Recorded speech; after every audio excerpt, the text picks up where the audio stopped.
Me? Okay.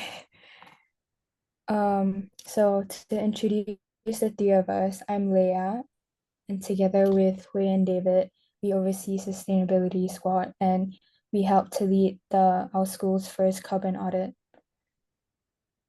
Yeah, so before I move on, throughout the session, we'll be using Mentimeter to help our session be more interactive and hear your thoughts and discuss your thoughts as well. So if everyone could go to menti.com and use this QR code, that'd be really great. You can use a phone to just scan the QR code.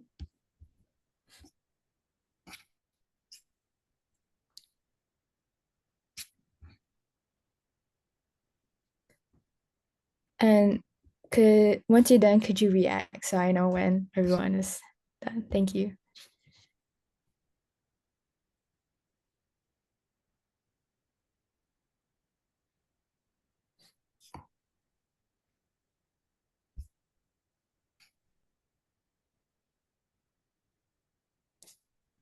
Thank you, Elizabeth.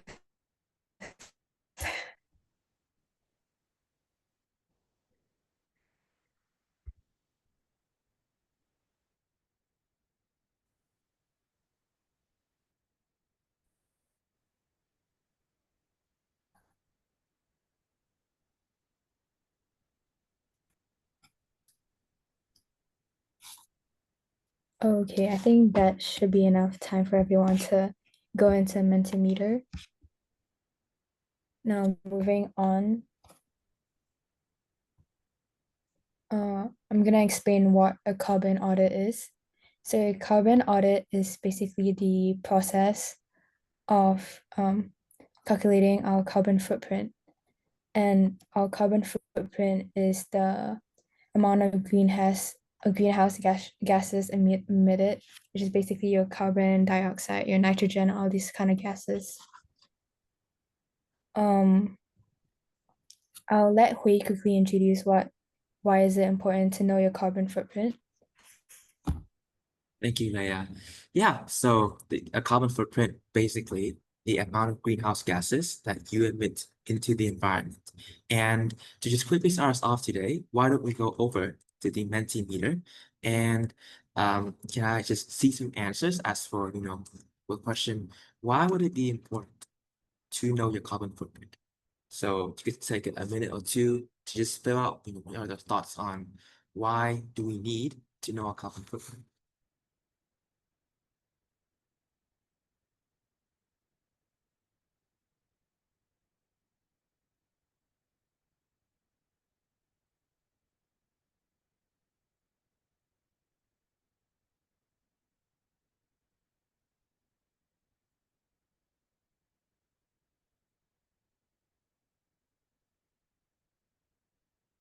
And as you fill out your answer, we will see them live on the board here. So let's see what are people's thoughts on this.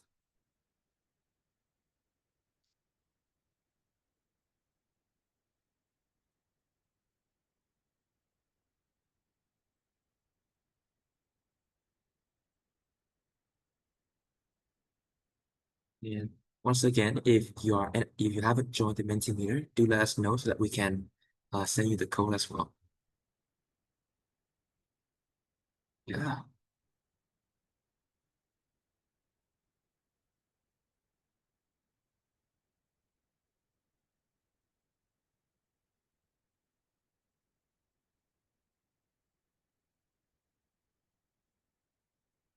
Okay, we just have 30 seconds to just finish up this slide. And yeah, these are very much the sort of core ideas that we will talk more about.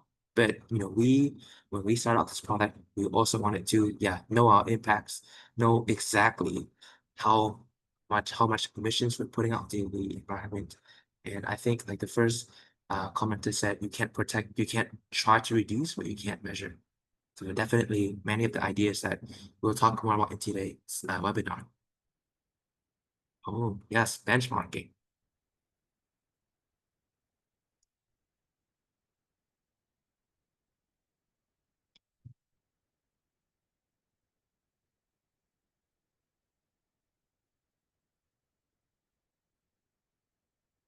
Okay, we're now going to go back to the slide and here we go. Okay, so yeah, there are quite a few reasons why you want to know your carbon footprint. Um, and something that I think is okay, it's not some that's kind of a fact, but according to SP Group, the average Singaporean, that is the average adult living in Singapore, emits nearly 10,000 kilograms of CO2 equivalent per year.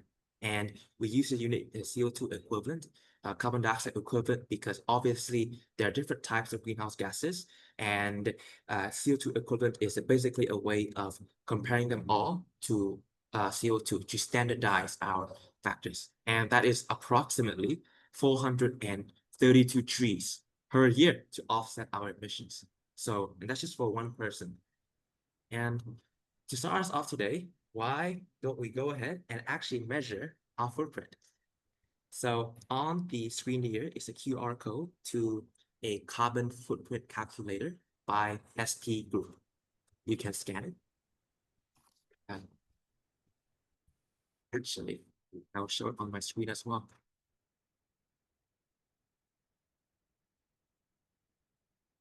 Okay, I'll show it here again, just for anyone who wants to scan. And I've also sent it into a chat. Yeah,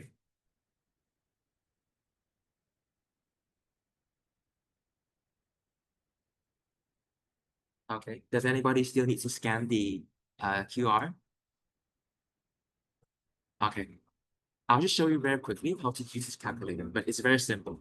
The instructions are pretty easy to follow. Just before you start, just take a quick guess and answer this question. How many rain trees do you think it takes to absorb your carbon emissions every month? So just take a wild guess. I'm going to say maybe 50 trees for me. I don't know.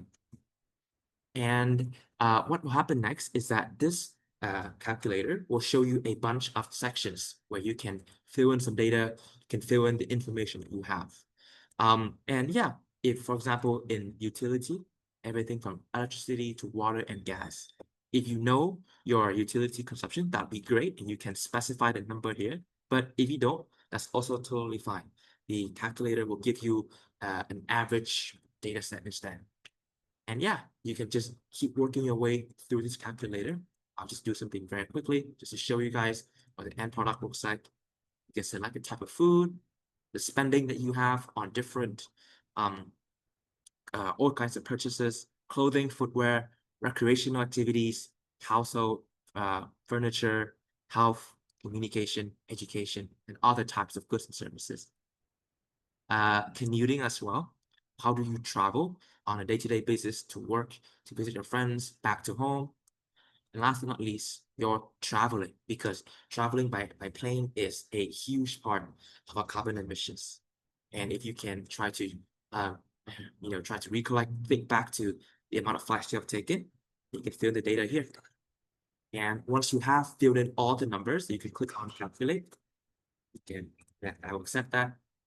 And it will give you an estimate of your monthly carbon footprint. Yeah, okay. And first they will tell you how many trees are needed. So in that case, well, because I didn't fill in any data. If I had filled in all the data accurately, I think it would have been a lot more than 50 trees. And when you scroll down, you also see a breakdown, how much emissions come from whatever areas it is of your life. Okay, so that is how you would use this footprint calculator. It will now just take just a few moments for you guys to fill in the calculator, do it on your own. And once you guys are done, can you guys go back to the Mentimeter, and I'll share the screen here as well. Just input the data that you guys have right here. What is your estimate carbon footprint per month? You can just put in the number that the calculator has spent for you. So immediately one person has over 2,000. Wow. Yeah. Okay, so we just have a few moments for everyone to do the calculator and then input the data.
And as you're filling out your calculator, once you've gotten the results, also, feel more than free to share. Is this something that like an overestimate and underestimate? Is it something that surprised you or not really? Because certainly for us, when we um first, calculated our percent confidence rate, I can testify within our audit organizing team, there were quite a lot of surprising results. Surprisingly high, surprisingly low, surprisingly in the middle as well. And I think that points to something that we're definitely trying to achieve with this audit is the idea that, yeah, there are a lot of things we don't know that we should be measuring in order to start taking the first steps towards meaningful action.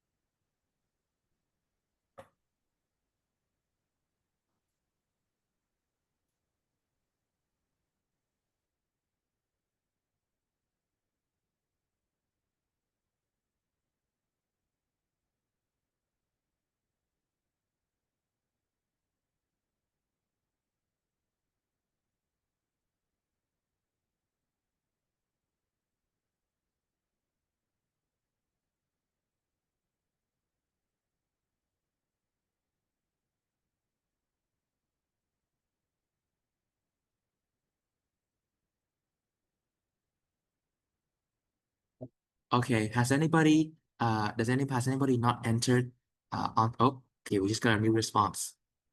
Okay, and it seems like yeah, wow, that's actually a lot of well, that's actually quite a few people that emits over 2,000 kilograms per month, which is well, but that is, we all lead different lifestyles, right? Some people travel more, we have different dietary preferences, we have different consumption and buying habits, and those can all significantly affect the footprint. So yeah. Okay. So for the sake of time and for Leia and David and for me to share our story, we'll just move on with this. But feel more than free to share your results in the chat if you haven't been able to complete the footprint. Okay, here we go. Yeah, thank you, Hui. So I'd like to tell our story just to um, tell you more about ourselves. So the Sustainability Squad was founded in 2023 by a former student named Anaya, and she really set the groundwork for having a sustainable focused team. And me, Hui, and David, we are all very honored to be able to take over and continue her work. And our vision is to inspire our community to serve our planet. Um, so what do we do? Well, we do many things, but every day we do food composting. So we take the food waste from our school and then we change them to fertilizers. And then the second photo, as you can see, is a Earth Week talk that we do every year to hear student ideas and share updates on the school and our sustainable efforts. And the third photo is our McRitchie tree talk walk. So we let students experience Singapore's greenery and wildlife firsthand because we want and we hope to inspire a deeper appreciation to nature. Because when you connect with the environment personally, you're far more motivated to protect it and be more sustainable. And the fourth picture is the e-waste collection drive that we reintroduced in our school, which was particularly useful this year because all the teachers changed from HP computers to MacBooks. So you can like imagine the amount of e-waste. So yeah. So why did we start this audit? There were three main reasons why. The first one was knowledge gap because SJI has never calculated its carbon footprint before. And so without this data, we don't know where we stand or how we can improve. And so closing this knowledge gap was very important as the first step towards meaningful change. The second reason was doing this audit gives us hands-on experience because it's one thing to learn about being sustainable in class, but it's another to actually measure and calculate and analyze all this data. And these skills will also be valuable for the students in their future studies or future career jobs. And lastly, we want to support the Singapore's 2030 Green Plan. I'll talk about this later on. And because we have a very strong school support. And so we're very lucky to be able to contribute to our school goals and hopefully Singapore's green plan goals. And ESD, what is the importance of ESD? Well, ESD is basically the education for sustainable development, which teaches individuals to make informed decisions and take actions, which is what we want to do. We want to turn vision to actions, and yeah, that's something very important to us. Uh, and we do it both individually and collectively to change society and protect the planet. Our audit connects to SDG. I'm sure many of you guys know what SDG is. It's the Sustainable Development Goals. And so we ensure that all learners acquire the knowledge and skills needed to promote sustainable development. We also enhance education and capacity on climate change, mitigation, and adaptation. And the students also learn this in like geography and lessons. So we just add on to that. And also target 12, the third target that we connect to is to ensure that everyone has the information and awareness for sustainable development and to live harmoniously with nature. And so back to the Green Plan, out of the many goals that the Green Plan has, it's one of them is to achieve a two-third reduction of net carbon emissions from the school sector and at least 20% of schools to be carbon neutral. And our school, we believe in this Green Plan, we support it. And so collectively as a school, I want to talk about what do we do. Um, so this is this year's strategic plan for our school. And the first one is holistic sustainability. And basically what we do is commit to environmental, economic, and social sustainability. We think of the long-term goal, not just today, this week, this month. We think about in 5, 10 years into the future. And second one is empowering leadership. So the school provides opportunities for students and staff like us to take leadership and help make a difference. And lastly is integration to practice. We embed sustainable themes into education, into classes, which is something we've been trying to do this year, and operations and community partnerships to create meaningful and lasting change. Now, I let Hui talk about carbon audit story and the meaning behind the data that we've collected. Thank you so much, Leia. So that was just an overview of, the almost like our rationale, our modus operandi as why we're doing this project exactly. And I'll just walk you guys through our process to, tell you guys, yeah, what are the steps that we went through. And one of the main key messages that we want to push through this event, that this is something that you can also totally do at your own schools, at your own institutions, at your own companies. So that's something that you'll very apparently see in how simple and straightforward the process can be. So first of all, as with any great projects, need a great team. It happens that, well, at our school, we have our Sustainability Squad CCA, myself and Leia and David, we are the CCA co-leaders, and we have just a lot of passionate students who are also very much looking to help change something at school. And then step two, we were looking for guidance and resources, right? Because obviously calculating an entire school's carbon footprint, doing carbon audits is not exactly the easiest thing without guidance. And it just so happens that after some research, we stumbled upon WWF, the World Wildlife Fund Singapore, which they have where they have the Schools for Climate Action program. It is a completely free program And they are very helpful for us because not only are we provided with a mentor, with a trainer, we're given workshops that walk us through the process of actually doing an audit and some helpful resources. Uh, and the biggest thing that we found the most useful was that WWF provided for us a carbon footprint calculator template, right? Everything from the emission factors to what kinds of data we need. So WWF, we did reach out to them, but unfortunately, because of their other commitments, they aren't able to be with us today. But we are definitely so grateful for WWF for having enabled this project at the very start. Okay. And then step 3 is we actually went ahead and collected some data. And to make this process more systematic, we collected 6 types of data. First, electricity. Second, water. Third, gas, fossil, gas that you use. Fourth, food. Fifth, materials and waste.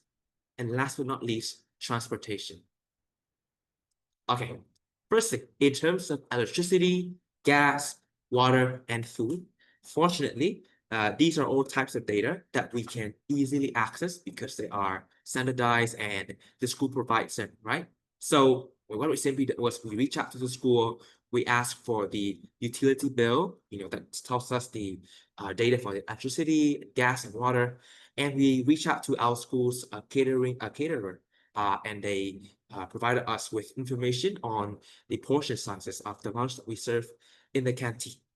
So for these 4 areas, pretty simple, right? But then when it comes to material and waste, in the majority of schools, this is not something that you measure, right? So, and not something that the school would officially measure, and that's something that you have to go and find yourself. And we went ahead and did a waste audit. Basically, we went to one school block in our school. We went through all the classrooms. We collected all the waste. And then we brought it to one place. As you can see in this time-lapse video, we sorted it. We weighed the waste. We categorize the waste according to types, and then we extrapolate the data out to an entire school. Yeah. And as you can see, the process is very much organic, right? We have students, and that's our teacher, Mr. Nick Lane. We had like this little like suitcase weight thing, and yeah, we just collected data. It was for me at least, it was a very fun project. And last but not least, transportation. For this one, we needed data from the wider community. So first, we surveyed the school. We made up a little survey, and we sent it out to the school. We asked people for, their transportation habits, how they go back and forth from school daily. And we got 106 responses. And this was, and something that we were very grateful for is that a lot of teachers, specifically the teachers in the geography department at our school, they were very enthusiastic. They were very supportive of our project. They had their classes fill out this survey. So we actually got the data from a lot of people, over 100. And we'll talk more about this data and what it means later on. And not only that, we looked at all the trips that our school hosted. So we as a school, we will go to a lot of places, right? And for a variety of purposes, it could be for MUN conferences, it could be for, educational things, but it could also be things like expeditions. We go to all kinds of destinations for outdoor education, for trips, a lot of things, too, and also, competitions as well, right? And yeah, last but not least, this is not something that we factored into the footprint measurement, but in the survey that we sent to the school, where we asked them for the transportation data, we also asked them just a few questions about climate action. We'll show you, what those questions were and what the responses are. And yeah, and one thing that we definitely have to say, the responses, our community awareness and how they think about certain issues in climate action is very, very unexpected, I would say. So yeah. Next, well, this is our final step actually. Once we have all the data, so all 6, footprint contributors, we entered the data into the spreadsheet, the template that WWF provided for us. So you can see this is an example of how we did it. And you can see how, once you have the data, it becomes pretty simple, right? The template provided by WF was enormously helpful. They show us very clear instructions on what to do. And something that they also did for us was that they did the research and they found out the different emission factors of different things, right? For example, 1 kilogram of grains will produce, on average, over 2 kilograms of CO2 equivalent.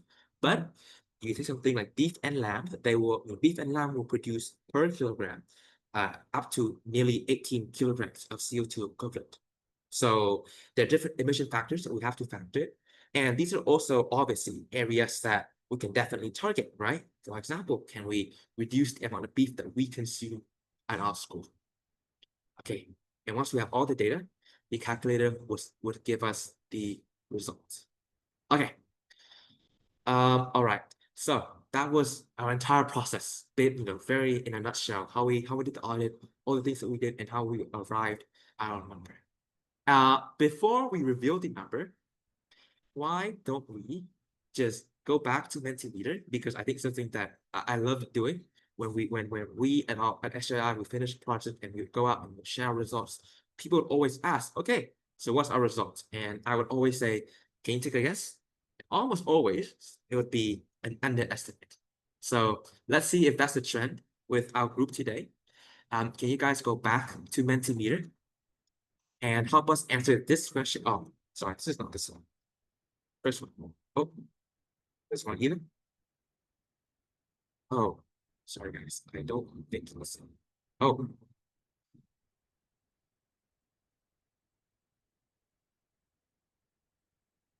oh.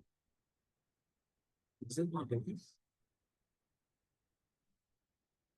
Uh, okay, because what I had was I had a Mentimeter. Okay, well, that's fine. That shouldn't be a problem. Can you guys just type into the chat? What do you think?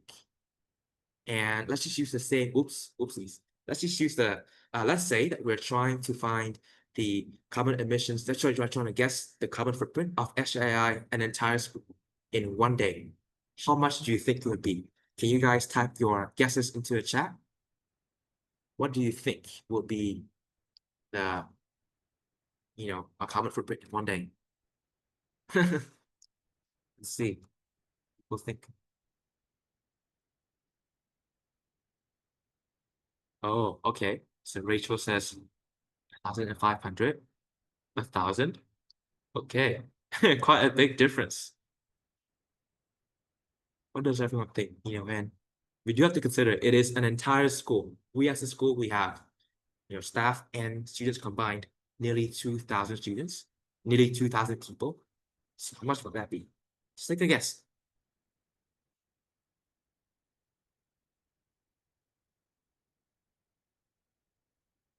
Yeah. Okay. Share. Oh, it's one more answer. 49. Wow, very specific. 492. Mhm. Okay. Oh, really? I Oh, yeah, that would be some oopsies. Okay, yeah. In the Mentimeter, okay, we'll talk about the Mentimeter. There's a section on the Mentimeter where I asked you guys for how many trees it would take to reduce SLS footprint, but we'll do that in a while. Okay, so the result that we have after all the calculations that we did was that as a school, approximately, it's obviously an exact number, we as a school emit 5,660 kilograms of CO2 equivalent for one day, 5.5 tons of greenhouse gas emissions. And if we are and okay, before we talk more about the implications, what the data actually mean, because it's kind of hard to wrap our head around such a big number, right? This is just a brief breakdown of what exactly our footprint comprises of. So obviously the biggest thing that we can probably expect, electricity, 64%. The next biggest contributor, transport, 24%, and then food with nearly 10%, and then fossil fuels, just like basically the use of gas. And the thing is that in school environments, gas is almost only confined to kitchens and like in science labs, right? So almost negligible materials and water. And just a further breakdown of what these things are. Okay. Yeah. And these are all the things that WWF has been yes, that's something that we'll talk about in a while. It's definitely a phenomenon at our school. Not only air cons, electricity, lights, all kinds of things. Yeah. Okay. And when we have this number, right? 5,660 kilograms CO2 equivalent per day. How exactly do we comprehend that number? How do we put that number into context, something that we can properly understand?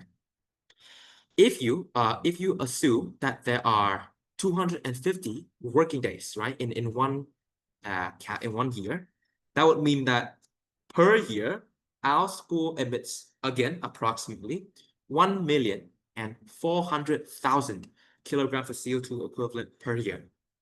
That's obviously a pretty big figure. And um, okay, and again, just to revisit back, the average Singaporean emits nearly 10,000 kilograms per year, right? So that would mean that, per day, so for our school per day, 5,660 kilograms, we emit 60% of one person's yearly footprint in one day. So in one day, we emit, over half of what the average Singaporean emits. That's just for one day. Um, And then, again, going back to the, when we did the SP group calculator, we were asked to estimate how many trees that would be. So why don't we take a guess now?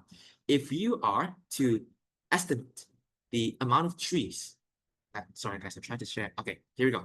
If you are to estimate the amount of trees um, okay, amount of trees that it would take to offset SJII's daily footprint, what do you think it would be? So everyone, can you go back to the Mentimeter? Okay, immediately we see some very varied responses. I've put quite a large range, 0 to 500. So let's see. Okay.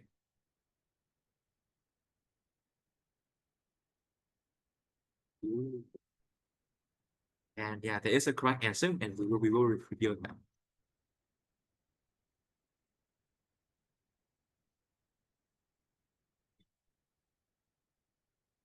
Okay. Should we? I think we will reveal the answer now. The numbers of trees, again, approximately, that it would take to offset the daily footprint at our school is, how would I show? Enter, yes. Okay, 250. It would take 250 trees to offset the daily footprint at our school. And actually, one participant got pretty close. Yeah. Um, and yeah, so again, if you are to extrapolate that out to, and yeah, 250 trees per day, extrapolate that out to an entire year. And this is because a tree absorbs approximately, because obviously you have different types of trees and different locations that will absorb different amounts of CO2. But we're taking this figure from SP group, approximately 22.5 kilograms per year. That would mean that yearly, to offset our school's footprint, it would take 62,500 trees. 62,500 trees. And, that's just us. And so for over 60,000 trees for just one school, if you consider, we as, Singapore, over 5 million people, we as a school only, yeah, not even close to 2,000 people. And we already take up that many trees to emit. So you can already start, hopefully that was useful to help you to, really try to interpret and to understand just how much carbon footprint we as not just our school, we as a society in Singapore, in our communities, in the entire world that we emit 62,500 trees. Yeah. Exactly. So, and and not only that, as Singapore continues to expand, right? For example, just a week ago, I was doing some research for my school assignment, and I was reading about how the Cross Island Line, it was proposed to go under Macritchie Reservoir, and it would estimate to affect, the biodiversity, obviously, and thousands of trees are likely to be lost. And we think about how as Singapore keeps developing, and as we keep urbanizing and industrializing, which only means more emissions, just how destructive are we going to be to our environment and to ourselves as well? And not only that, the thing about this figure is that it is very likely an underestimate. Even when we were doing the footprint, right? Even when we were doing the calculations, we were collecting them, we recognized that, oh, sorry guys, my cursor is not moving. Oh, how do I do this? It's just, okay, there you go. And something that we were aware of is the fact that there were a lot of things that we could not measure. For example, when we talk about school trips, right? We were only able to get data for student trips. But the thing is that, like any other schools, our teachers also take a lot of school hosted trips to, could be in Singapore, could be abroad, trips for PD, meetings, conferences, expos, whatever it is, right? That's the one area that we weren't able to get data for. And also within, our transportation survey, where we asked people for their commuting habits, we were only able to get data for over 100 people, which is good, but that is, not entirely representative of the entire school. So if you think about the fact that this figure is very likely to be an underestimate, and we're already seeing this much impact of over 60,000 trees, that's quite problematic, right? Okay. All right. I'll go into detail now on some the footprint contributors that we have. So the 6 ones that we have, right? The first one that we have is electricity. 3,638 kilograms, 3.5 tons of electricity in terms of emissions per day. And yeah, as somebody in the chat mentioned, something that we definitely have an issue with is, you could say, the lack of awareness, I could say. This is a common sight in our classroom. So I took this and I did not.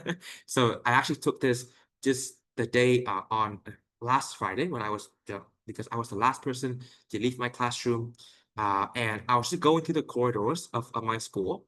And this was the scene in almost every single classroom. Lights fully on, AC sets to 19 degrees. Even, do you really need to AC set to 19 degrees? And you will see this year round, right? And the thing is that, okay, we'll talk more about we'll show you more about some of the things that we're trying to do, little reminders and notes that we have. But even then, people aren't turning the lights off, they aren't turning power off when they're not using it. So that obviously has a large impact, right? If you think about all the the hundreds of rooms and outlets that we have at school, that's a lot of wasted electricity. The next thing that I want to talk about is materials. So the picture on the left here, this huge stack of books. This is all the books that I was given for 1 year. Oh no, not 1 year. I'm more like a year and a half-ish. And basically, I have a lot of books, right? We have like books from English.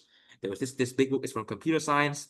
The bottom one is a textbook for math, and the bottom one is a book for biology. We have all these books, and we're expected to use them in 3 years for high school, right? And then after that, there's absolutely no use for them.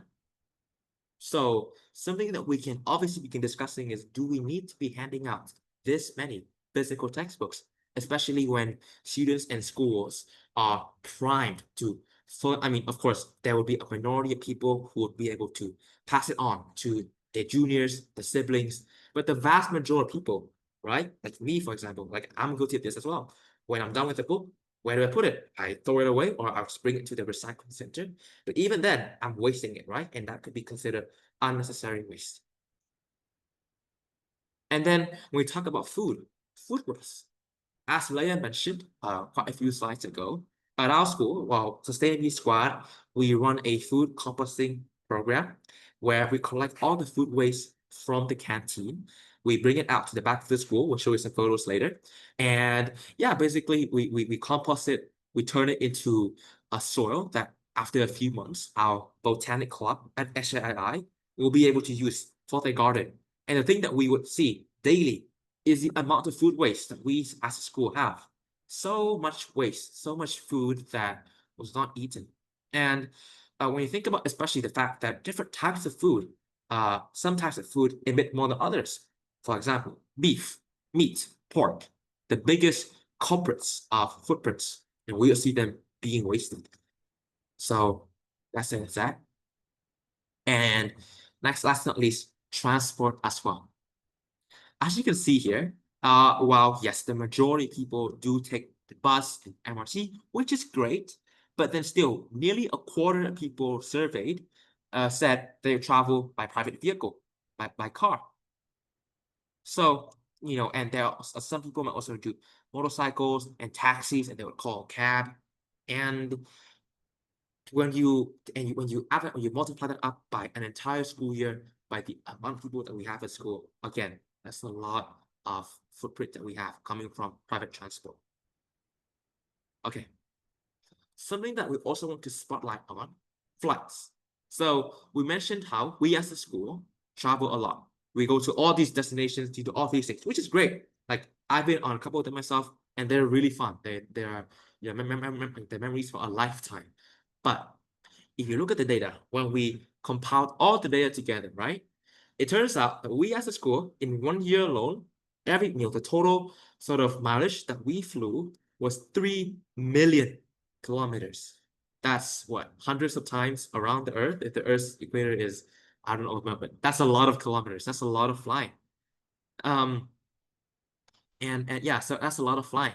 And the question that we are trying to pose now to our school leadership and to our school community, really, when we talk about this, is that do we really need to be traveling this much? I mean, yeah, of course, we're an international school. We should be traveling, and we have the capacity to do it. But do we really need to be traveling that much? Can we do a few activities at home in Singapore? Or can we just elect not to go and do something more sustainable instead of flying so many places? And also the thing is, when we travel in big groups, dozens, could be even 100 people. So we often would end up booking half the flight, half the plane, or half the plane. So if we decide to not take one trip, that is potentially one less flight, which is a huge reduction. Okay. And last but not least, like we mentioned, in our survey, we asked participants on some issues about what they know about climate change and climate action. One, I could say, positive thing we saw was that overall, people seem to know, or they seem to be quite knowledgeable about climate change. The majority of people know what climate change is, and they also know about uh, how big our school's carbon footprint might be. The majority of people said, yeah, 3, 4, 5 so people. So in general, we can see the trend that the majority of people, at least in our school, we know the problem exists. We know that it's climate changing. We know that we play a big role in pushing the climate change. And then when we ask participants whether they take climate action, 80% said yes, the others said no. But something that is really interesting that we saw was this. When we first asked the people, when we first asked the group of people who said, yes, I do take climate action, we first asked them, what do you think stops people from taking climate action? Just to give you a few seconds to just look at this uh, complicated chart. What are the biggest areas? Orange and purple, right? And also, I mean, oops, sorry, and green as well. The three biggest areas. And what are they? Oh, they think it's too troublesome. That's the purple one. Orange, they don't care. Quite harsh, right? And green, they think there are other people doing it. So the vast majority of people tend to think negatively about climate action. They tend to think that, oh, people around me aren't taking climate action because they don't care, they're selfish, they think in the short term. And I think that's an experience that many of us share. Of course, we as climate advocates, people working for the environment, we want to do as much as we can. But sometimes there is this pessimism, the sense of, oh, I can't do anything because people around me just don't care. And I feel like we have all felt that sense at least once in a while, But then when we asked the other group, people said no, they don't take climate action. 23 people-ish, which we know is representative, but I think still speaks a lot. The vast majority of people said that they don't, well, not the vast majority, but over 40%, nearly half the people who respond said they don't know what to do. And the other half said it's too troublesome.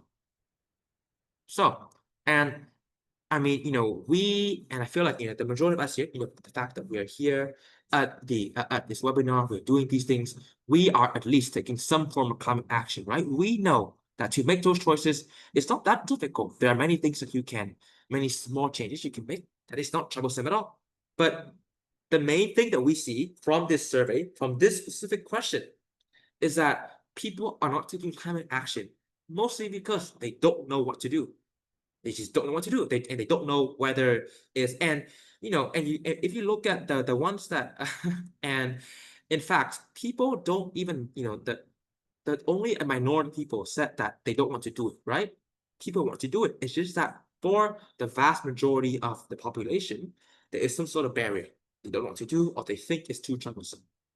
So I think that is something that I will conclude the section with is the fact that yes, we see this data, we see a big problem not only in our school but in many other places. But the thing is that we, as a not as only as a school, as Singapore, as an entire world, there are more people caring about climate change, caring about the work that we are doing to work the planet than we realize. And this is something that I was also reading on. There was this sort of survey set up by Yale School for the Environment, where they surveyed dozens of countries, tens of thousands of participants from around the world. And the data also showed that, yeah, climate action, more people cared about climate action than we think. The vast majority of people in whichever countries think that climate action is necessary. So there is momentum for action. Okay, and I'll now pass to David, and he's going to talk about how once we have the data, what are we going to do at school? What are our future plans, and what we, as in you and me, can do to help reduce our footprints. Thank you so much, Wei. Hello everyone. Just to remind again, my name is David. So yes, we are actually going to not only just be using this data, just to see, and to play around, like to see how much we actually contribute, but to actually use it. Um, so yeah, the data in itself is not just a benchmark, or is just a benchmark. It's something that we can improve on. It's a reference, and I want to come into this stating that yes, we did have a lot of emissions, and we do showcase these emissions both as individuals with how much we produce, but also as a country and also as a school. We don't mean to use this data as a form to, I guess, condemn institutions or ourselves as well into saying what we're doing is wrong. Rather, we want to frame it in a way where we can actually see how we can improve. So yeah, first we have some small initiatives that we do. Subtle reminders. As Hui said, a lot of students actually do know about the issue. And I feel like sometimes it can be lost in translation where it's, yeah, I know, or yeah, I'm doing, or perhaps it comes from joining services, which, although not in a sense are a wrong thing, but many of services in our school don't actually do direct contribution. It's more of they work with a private organization or they raise funds for an organization, but direct and like with yeah, direct on the target um, initiatives is something that I feel like is often lost. Yeah, lost again in translation. So subtle reminders again. On the left is an example of our food waste bins. So we use this to separate the actual food from the waste, from other waste materials. So as you can see, the giant hole in the middle and the posters around it is supposed to show and to remind students, hey, please do throw in your food in the trash. And it's hard to see. Oh, thank you, Hui. But it does show what needs to be placed in. So yeah, we do like using these things, jokes, internet culture as a form of means to connect with the students as well, right? Um, in the middle, we have aircon. Aircon was a big thing that we know was a contributor for our electricity waste. So we place these around the school, oftentimes as well in our morning announcement, Tanois. There have been messages of, hey guys, Let's turn it off.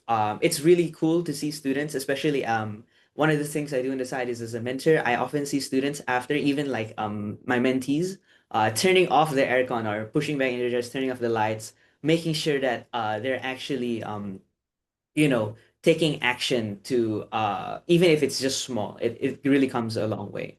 Last but not least, we have recyclable materials. And what's really cool about this photo is it says, please remove ring pools. So that actually shows us as a community, as a school, because another service in our school actually takes these ring pools and recycles them to make them into fun pieces of accessories for the Tondo community in the Philippines. So I really like this photo because it shows that we're not only just trying to recycle, but we're being able to act together as a community outside of just us as a sustainability squad, but with other service CCAs in our school. Okay, moving on, Leia and Hui mentioned before, the composter. So yes, with the food waste, we actually don't just leave it in the bin, right? But we actually take it out every day after school. Usually people within our CCA, we have a whole sheet of showing the different times of where people can actually work together, usually in pairs, to take out the food waste and actually use it as a composter. So, for those of you who may not know what a composter does, essentially turns the food scrap and waste into nutrient-rich soil, in a sense, fertilizer. So it reduces the actual waste that goes to the landfill, but it also is able to go back into nature itself. So as you can see, we have beautiful greenery at the back of the school, but also within our school grounds. And this food composter actually helps in contributing. So yeah, not only this, but we also have workshops and initiatives within our school. So similar to this, where we essentially, as you can see, there's Hui again standing on the right, showcasing the data. We can on the left you can see drawings, diagrams of how what students think. So what's really cool about this is that it's a way for us to engage with our students. Um, Not just within I guess our services, but even people who are simply interested in learning about sustainability and how they themselves impact the environment and how the school impacts the environment. And finally, even the community engagement. Like again before with the even the image of the ring pool, something really big in our school is this idea of service and community, coming together as a school, not just as individuals, but working together. So here is from one of our previous workshops. Here is steps that we might take, um, ideas and plans and initiatives. So one of the things actually mentioned before was actually the idea of food waste, which we have been able to do. There have been other ideas as well, such as motion sensors, which have been integrated in some parts of the school, um, that automatically turn off and on the lights. So, which is really cool because it's being able to combine hand in hand technology with the human side of forgetting, but also being able to complement that by yeah improving what we can as a school. So yeah, going back again to what Leia mentioned earlier, our school's strategic plan. Um, we can see the in the next slide the strategic impact again, idea of holistic sustainability, being able to, yeah, as it says, commit to environmental, economic, and social sustainability. So this relates into the actions that we're actually doing now, which we something that we like to repeat in school, especially during Earth Week celebrations, is this idea of teaspoons of change, where each of us being able to give individual and little contributions to environment over time develop into a long-term and large-scale impact in helping the environment.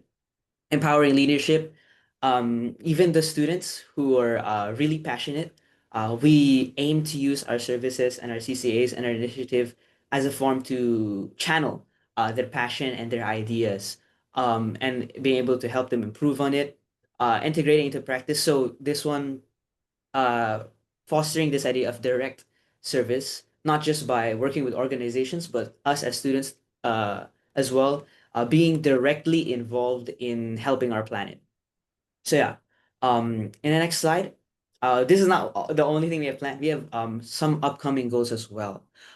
So first, incorporate the audit results into sustainability strategy. So this is in order to make the strategy and our aims and goals a bit more concise, in the sense that we can see where our issues are lying from, right? We can see where we can improve, but we can also see the actions that we're already taking and perhaps where we can balance out, because obviously we are still an institution, we're still a school, and it's inevitable that we will have waste in resources. But if we put it into the strategy, we're able to reduce that margin by a significant amount. Yeah, including carbon footprints and audits in science lessons. So especially the sciences being a very popular topic within our school. Many students in our secondary school taking co-science, triple science, biology, environmental sciences, geography.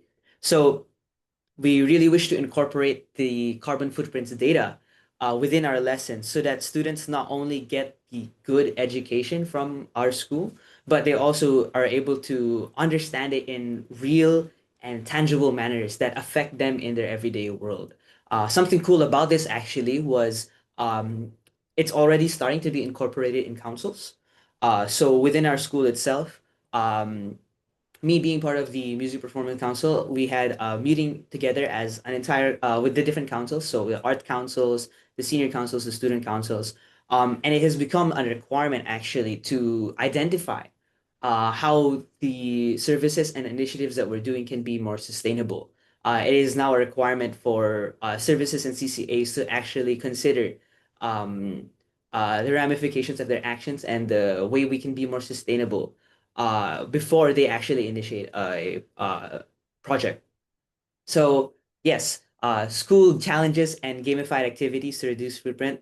What this looks like is annually our school holds usually a festival or concert as a forum for students to relax. So we wish to incorporate the data into be able to in one strategy, reduce the waste from these festivals and celebrations.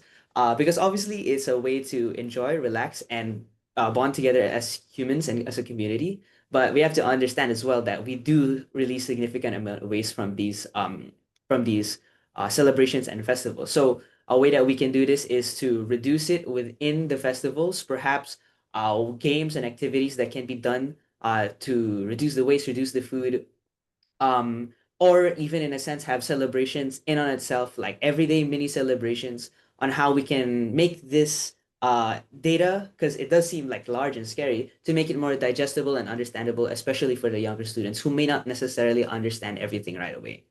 And last but not least, make this audit an annual tradition. We don't just want this to be a one-time thing where we just collect the data, say, okay, this is where we improve, we're done, right? But we actually want to see a progression throughout the years. And again, not this idea to condemn our school or condemn the individuals, but actually be able to understand this is where we're at and this is how we can move on, and we take it where we are. So we hopefully make this a tradition that our school can also release publicly to the students, where they can also see their individual contributions and really understand the weight of what they're doing. Okay. Yeah. And again, there's just so many possibilities that we can do. Earth Week celebrations. Again, the idea of waste, textbook donations, passing down our actual stuff to juniors. Interestingly enough, it's really fun to see people taking action, especially on Instagram. I remember seeing a couple of my seniors with siblings asking on their posts to have direct messages where they can pass down old materials to their siblings. So it's really cool. Green Hackathon, being able to incorporate the STEM side, even in computer coding, Meatless Monday, reducing the meat that we actually do, because I feel like it's also able to make students think about their health more as well, without directly forcing them to not eat meat. It's just a practice that we can try. Energy patrol. Again, yes, lights, ACs, devices left on. These are very important to understand. So just having, I guess, students even within people in the service CCAs, making sure that they turn everything off. Yeah, and so much more that we can do, and this is just what we're trying. So yeah, uh, we're gonna. So what is something you can do to help reduce your school's footprint, or perhaps even in your workplace or wherever you're at home? Hopefully you can take some ideas from here. I think one of the easiest things again is just turning off the energy, making sure the lights that you're using are out and the aircon isn't always left on. These are small things. Again, we want to increase this idea of teaspoons of change, not just within our school, but hopefully just across wherever we can send this message by. Yeah, so before I wrap up with our conclusion, we're going to have a wrap up quiz. Yeah, so it will be again in the Mentimeter. Wei, would you like to introduce the wrap up quiz? Of course. So we understand that, so far we've been talking a lot about these abstract and big things, right? Oh, I mean, also these things that happen on our school. But we have also prepared just a few questions where we ask about your personal footprint. When you talk about, and just these questions that I want to ask about, what are some ways or some hopefully surprising ways that your footprint can be impacted? So why don't we go back to the Mentimeter and let's answer just a few questions to see how our footprint might be. For example, which of these devices, laptop, microwave, television, game console, and printer, still use electricity when they're turned off but plugged in? Yeah, so take a few moments. What do you think? Yeah, actually, I will.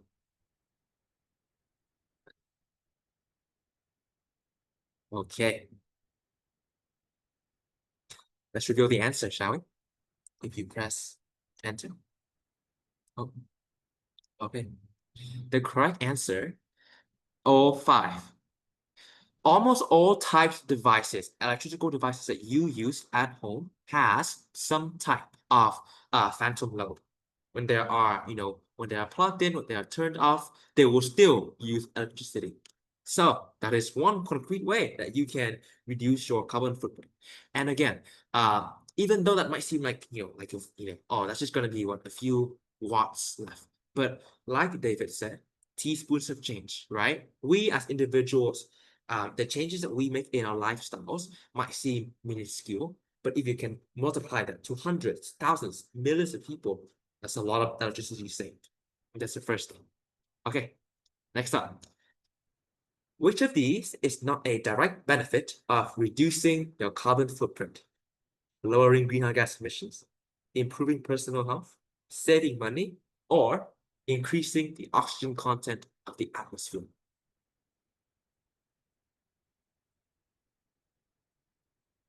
Okay, but this one, the answer might be, oh, wow.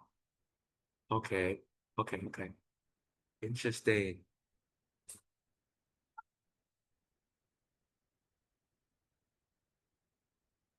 Hey, well, the first one is rather obviously. Okay, when obviously we don't have quite the time in this session to talk about what are some ways that we think you can reduce your carbon footprint personally. But when you think about it, many actions that you take to reduce your carbon footprint can, I mean, obviously lower your emissions, but they can also improve your health and save money. For example, instead of traveling by car, why don't you take the bus, take the MRT, walk to school, or bike to school, right? That would be improving personal health. Personal anecdote here. I am a big user of AnyWheels. Is anybody here also an AnyWheel user? Hi, David. AnyWheel, so convenient, right? Thousands, hundreds of stations around the Singapore. You can bike. And the great thing about Singapore is that, especially coming from, because I'm not Singaporean, I came from Vietnam, right? And the thing that I realized about, and I think David, you'll also agree with me, coming from the Philippines, is that in Singapore, you have great, phenomenal walking and cycling infrastructure. So you can take advantage of that. And obviously taking, biking instead of by car, by cab, a lot less money. Saving money, here you go. So actually, when you reduce your carbon footprint, you not only lower your emissions, you can improve your health, you can save money, you can improve your overall well-being. And of course, you feel more satisfied because you're actually living for the environment. Yeah, okay. Next. You're thinking about how to exercise, and there are 4 options you can choose here. Which option has the smallest footprint? Gym, outdoor exercising, treadmill / stationary bike, or an exercise video? I like these quizzes because you kind of have to, yeah, because I'm trying to like rethink back to all my choices I've made, and like, oh, was that the best one I could have made? Okay. All right. Okay, for this one, the answer is fairly obvious. Exercising outdoors. All the other options would consume electricity. And I mean, again, it connects back to the previous question, right?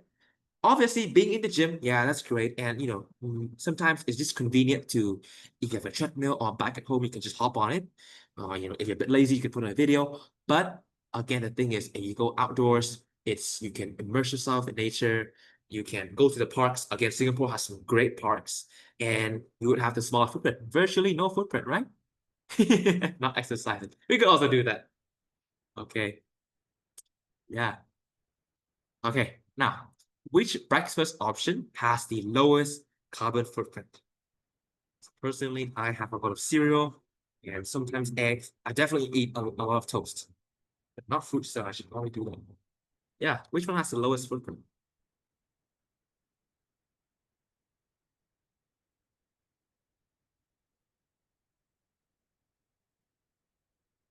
Ooh, okay. Eggs and grapefruit. Okay, and the answer would be grapefruits. Um, Generally speaking, greens, vegetables, veggies, fruits have the lowest carbon footprint. Because they would mostly be, because you don't really have to do much prep for them. Whereas if you're trying to make toast or scrambled eggs, you need to cook them, you need to use some form of ingredient. And yeah, also generally, grapefruits and veggies have less footprint.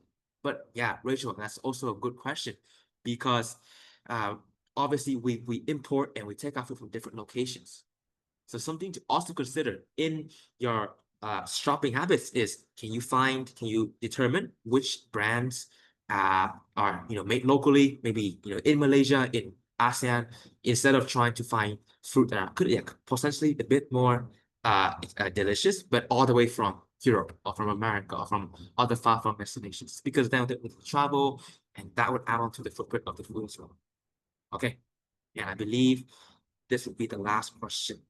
Yeah, reducing your carbon footprint always requires major lifestyle changes, such as all meat, stopping all meat or selling the corn. Okay, and I think from the questions that we have done and all the initiatives that we're trying to implement at SJII, you can see that indeed it is not difficult. Well, it's not that you need to make substantial, these life-changing choices to reduce your footprint, but it can be very simple. So many simple things you can do that over time, like David said, teaspoons of change, they add up. Okay, thank you everyone. So hopefully the quiz was hopefully it was just like a fun thing and to help you guys see that, yeah, that's some of the ways that your footprint could invisibly or just like subtly be affected. Okay, back to David for the conclusion section. Thank you, Hui. All right. So yeah, to conclude, I think I just want to wrap up and re-mention what Leia and Hui have said.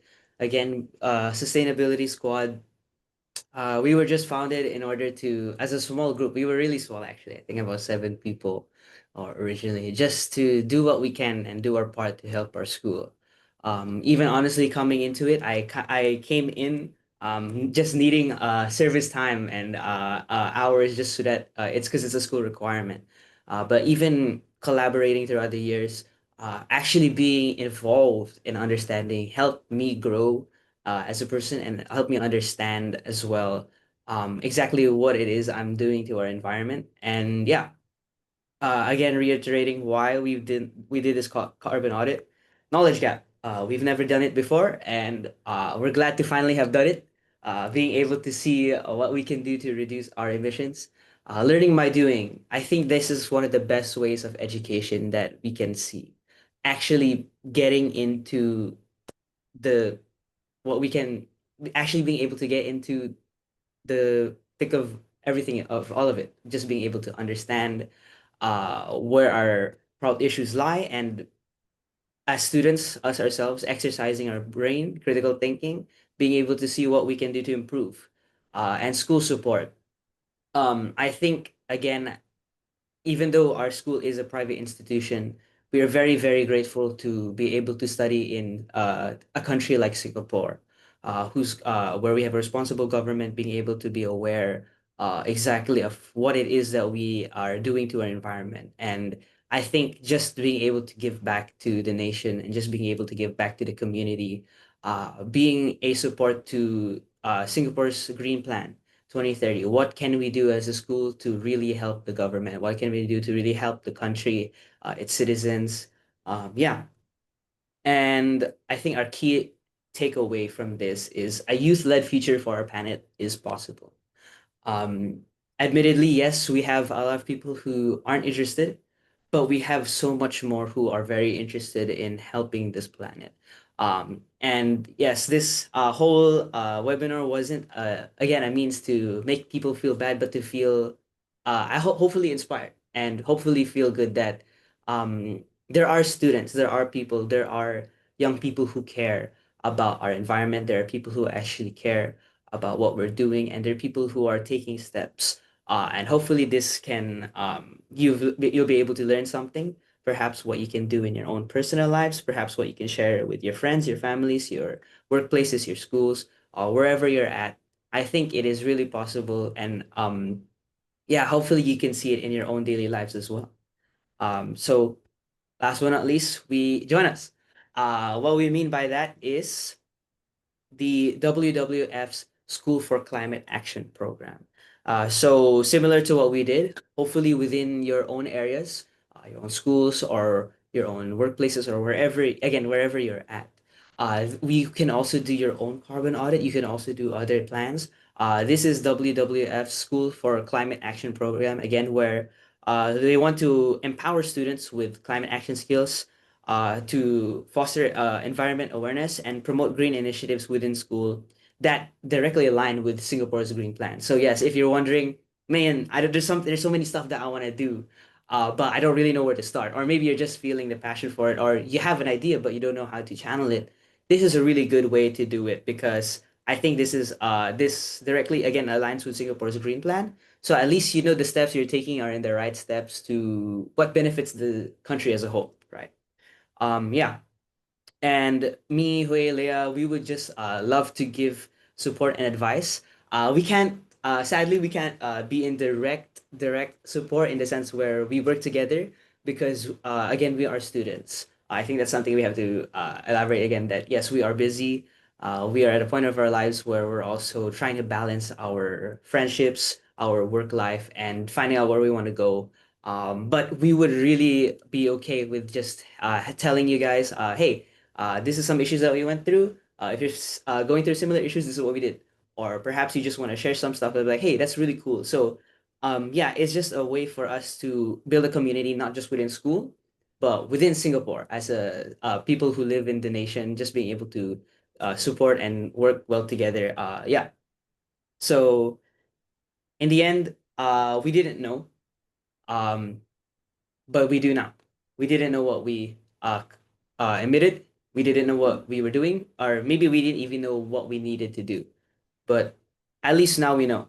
And from there, we can take the right steps forward to act in ways that can impact our environment in such a beautiful and beneficial way. So, yes, that's all for us, actually. That's it. So now we'll be heading over to a time of Q&A.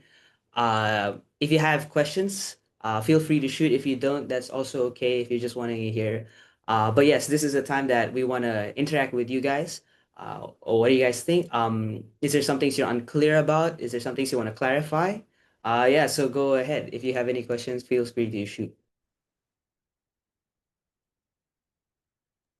Maybe before we go into Q&A, just want to say thank you for such an amazing presentation.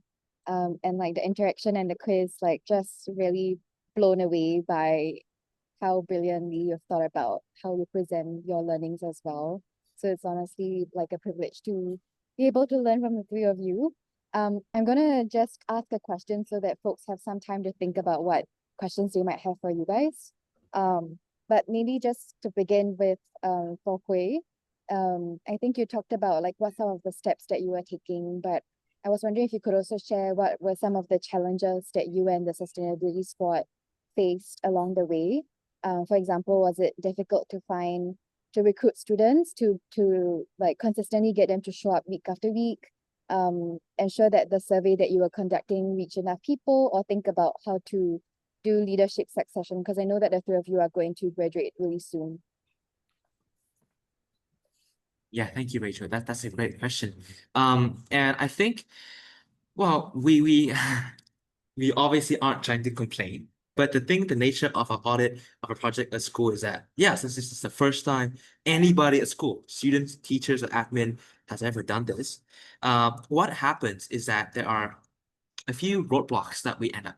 Yeah, for example, we weren't able to get everyone to fill in the surveys, but I think the most pressing issue, and it did give me a bit, okay, I wouldn't say a loss of hope, but when we were reaching out to the school to ask for data on electricity, gas, and water and food, we did meet some, I guess I could say, hesitant adults, you could say.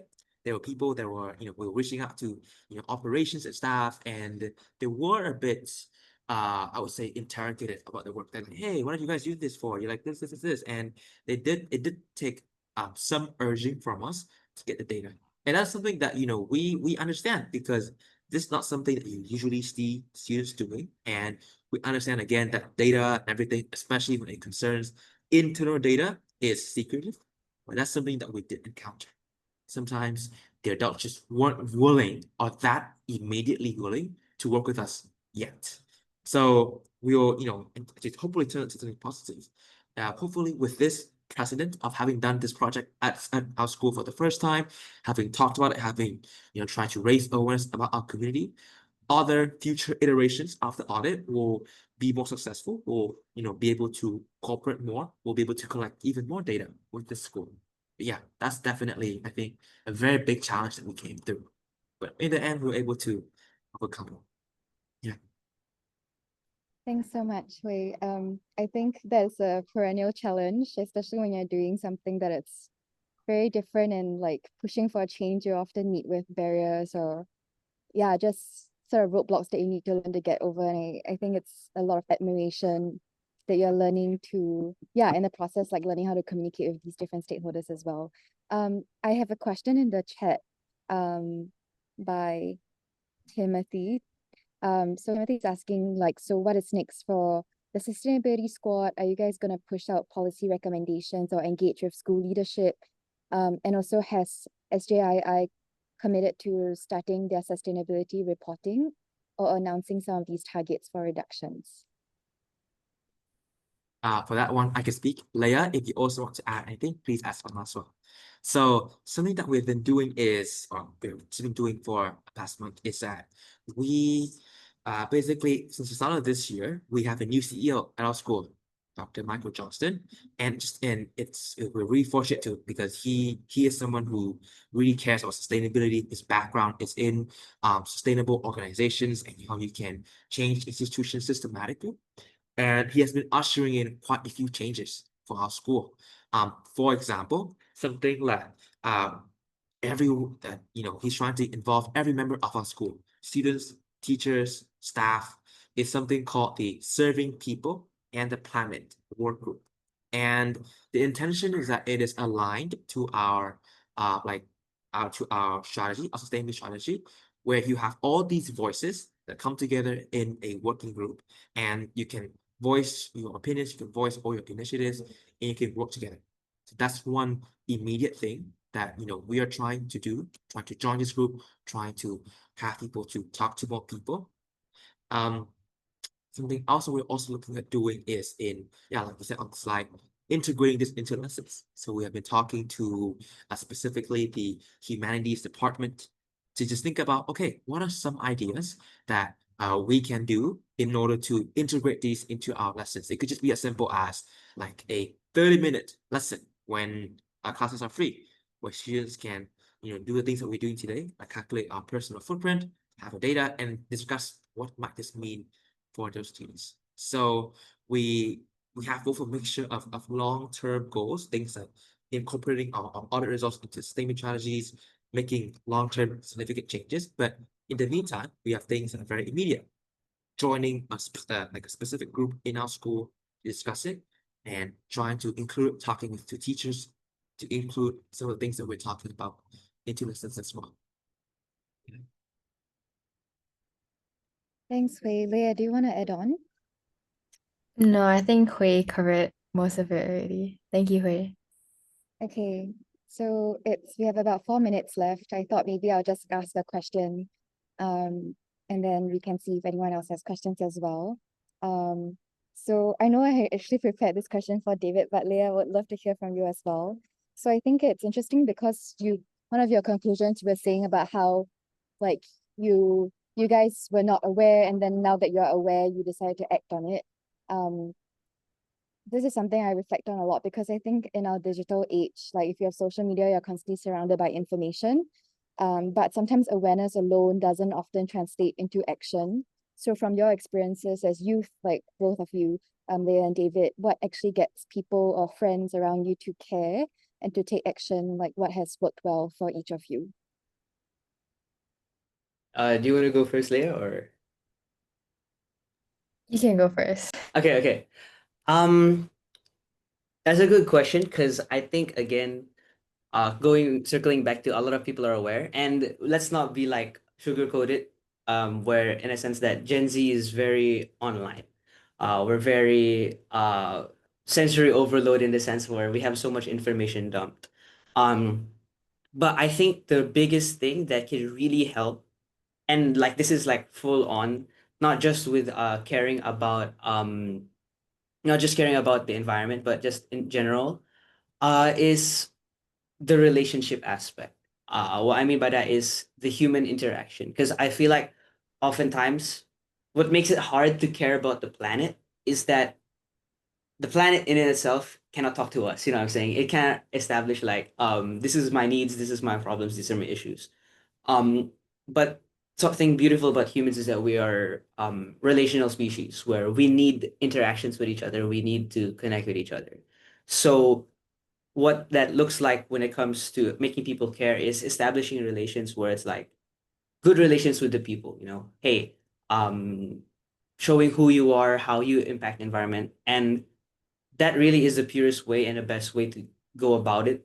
Because again, like from my experience, again, um I didn't really care that much for what I was doing. I knew what I was doing even before.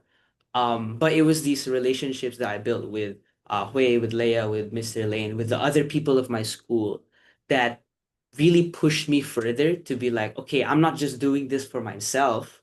I'm doing it for these people, the people that I look face to face every day. These aren't just actions that I take to improve what I'm doing or to lessen the effect I'm doing, but to really help everyone as a whole, and yeah, it's just a really cool thing to see. Yeah, again, I'm from the Philippines, so seeing community in the Philippines was already not that big of an issue being Filipino, but coming into Singapore, it was quite tough, especially being a foreigner. But with this community itself, I was able to really grow and feel a part of something better and bigger, and that just that really positive feeling pushed me to go further and to really want to help um people act. So yeah. Thanks so much, David. Yeah, I remember the first time I heard I heard your story in person. I was really like in awe. I think of your like at such a young age being able to like reflect on your own life experiences and want to take action for the community here. And also in with like thinking back to like your home country as well. So yeah, I really just want to say that I'm really proud of you and yeah, just in awe. We have one last question in the chat, and I think Leia will take that. So Paul is asking, he said, thanks for sharing, love the idea of an annual audit. I can envision a huge visual board in your school with quantitative measurements, so people know where to refer to and improve together. So his question is, are you all doing anything for plastics on campus? And are there any obstacles in pushing an initiative with your teachers? If there are any barriers, is it more of like a budget, time, or space constraint? So I think Leia's going to take that and then we'll wrap up. Yeah, thank you, Paul, for your question. For the plastic, the major thing that we've done is we have a no plastic rule in the canteen. So cutlery students have to provide for themselves, and the lunches are in biodegradable like lunch boxes. So yeah, and in everyday school life, we don't actually use much plastic. And if we do, we have the recycling bin, which is shown previously on the slides. Yeah, we just um put the plastic in there and then it gets recycled. As for your second question, I'll give an example. So last year we tried to implement a solar panel in our school. However, budget-wise, it's a little bit hard. It's quite expensive. Secondly, space, because school we might relocate. Schools often relocate when so when you think of building solar panels, you have to think in 5 to 10 years, even 15 years. And if you're gonna spend that amount of money, it has to be sustainable. And yeah, the cost is just a pretty big problem, which is why we haven't been able to push for a very extremely impactful initiative. Yeah. Something, sorry, I'd just like to add something to Leia's answer as well. And this is something that we have been in communication with school leadership. Something, and yeah, like Leia mentioned, the fact that we as a school we're thinking of relocating. This is something that the CEO was talking to us about, how there are plans about how in the next few years our school might be moving to a new location. So there's definitely that element of strategic uncertainty that unfortunately is impeding some of the longer term plans that we have. But recognize that we'll do what we have, and we can't really change much beyond what we are obviously in control of. But that's one of the things that we are definitely trying to address. Okay, thanks, Leia and Hui. Just so you'll know, Paul is from Plastify. And I think maybe there's some synergies there. So from what I know, sorry, Paul, if I'm butchering it, but there are like collection points for bottle caps, and Plastify actually collects them and turns them into objects or furniture. So happy to link you up after this call. So thanks as well to Paul for being here. I'm just wondering, Hui, are you going to wrap up with anything else, or do you still have more Yeah, slides? Back to I you just then. have I will just have one more slide. Or actually two more actually. First, I just want to, it's just a quick temperature check. We just want to hear what you guys, just one word that you have to describe your feeling after this workshop. So you can choose any word, and we just like to see the general mood of people are. So actually, I'll do it as well.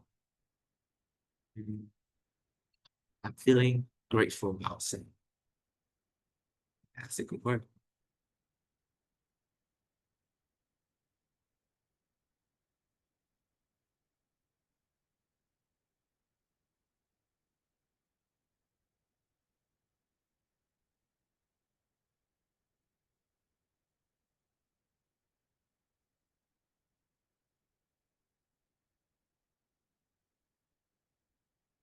Yeah, it's great that we're seeing a lot of people say they feel inspired, because that is something that, well, we recognize that our work is not, something that is superior or whatever it is. We just want to, we just want to go, hey, this is how we do it. Maybe it's something that you can consider doing at your own schools, your own places as well. So it's great that we're seeing this energy being spread.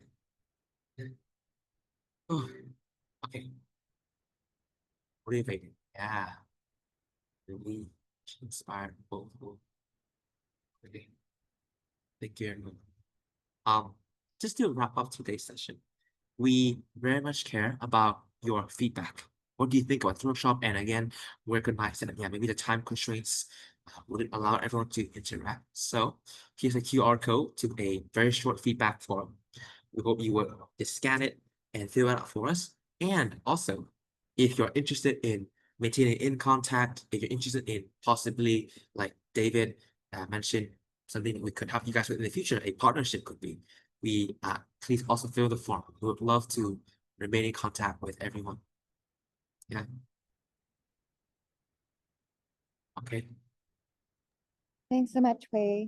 Just in the interest of time, because it's already after 9, we'll be sending out the feedback form link via email as well. But just want to say thanks again to Leia, Hui, and David. Thanks for your time. For even like finding time to prepare for this during a school term. Really grateful for the three of you and for all your efforts throughout the year. Oh, I love that bursting heart reaction. So just thank you, and thank you again to everyone for joining us on a Tuesday night. Hope this won't be the last time that we'll be connecting, and we'll stay in touch. Bye, everyone. Thank you so much. Thank you so much, everyone. Thank you. Have a Thank great you, night. guys. Thank you. Have a good night. Thank you. Thank you. Thank you.